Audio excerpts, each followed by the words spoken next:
এটালৈ আপোনালোকক আদৰণি জনালোঁ। দেওবাৰৰ নিৰ্দিষ্ট কিছুমান কাম আছিলে, কামবিলাক কৰি বৰ্তমান ল'ৰাটোক আৰ্ট স্কুললৈ বুলি লৈ আহিলোঁ। Good afternoon. আজি আন এটা আকৌ ভিডিঅ'ত সকলোকে লগ পাইছোঁ, বন্ধু বান্ধৱীসকল। আজি দেওবাৰ, কৰ্মক্ষেত্ৰৰ পৰা কালি আহি দেওবাৰৰ নিৰ্দিষ্ট কাম কিছুমান আছিলে, সেইবিলাক কৰিলোঁ। শাওণ মাহতে লগোৱা খেতিকিডৰা চাবলৈ বুলি ওলাই আহিলোঁ। যথেষ্ট পৰিমাণে বৰষুণ হৈ আছিলে আমাৰ ইয়াত। খেতি দেখাত ভালেই দেখিছোঁ, তাকে চাবলৈ আহিছোঁ কেনেকুৱানো হৈছে খেতিকিডৰা। মোৰ পিছফালে আছে চাওকচোন, 5 বিঘা এবাৰ ৰোৱা খেতি অকলেই কৰিলোঁ।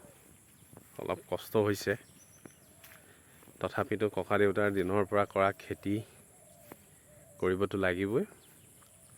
খেতি কৰিব লাগে, খেতি কৰিব লাগে। অসমীয়া সমাজ জীৱনৰ কাৰণে খেতি এক আমি আয়ুস ৰেখা বুলিয়ে ক'ব লাগিব। খেতিৰ জৰিয়তে অৰ্থনৈতিক উন্নয়ন সাধন কৰিব পৰা যায়। খেতিৰ জৰিয়তে মানুহ স্বাৱলম্বী হ'ব পৰা যায়, সেইকাৰণে খেতি কৰিব লাগে। চাওকচোন মোৰ খেতিকেইডৰা কেনেকুৱা হৈছে আপোনালোকে। সময় অতি কম দিব পাৰিছোঁ, খেতিত ঘাঁহ বন বেছি গজি গৈছে, তথাপিতো চেষ্টা কৰিছোঁ। পিছফালে চাওক, আপোনালোকে খেতি কৰেনে বাৰু?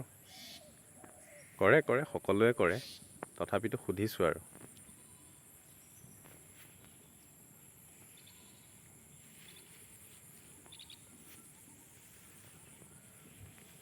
বৰ্তমান সময়ত আধুনিক প্ৰযুক্তিবিদ্যাৰ জৰিয়তে আমি খেতিক বৰ সুন্দৰভাৱে কৰিব পাৰোঁ।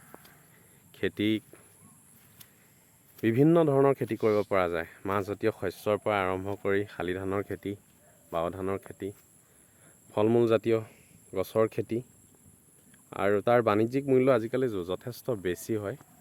আৰু বহুত ব্যক্তি দেখিছোঁ বা বহুত যুৱচামক দেখিছোঁ অসমৰ, যিসকল বৰ্তমান স্বাৱলম্বী হৈ পৰিছে খেতিৰ জৰিয়তে। ধন্যবাদ আজি এই মোৰ সৰু ভিডিঅ'টো আপোনালোকে চোৱাৰ কাৰণে। মোৰ খেতিকেইডৰাৰ কেইখনমান স্থিৰ চিত্ৰ আৰু ভিডিঅ' আপোনালোকলৈ আগবঢ়াইছোঁ।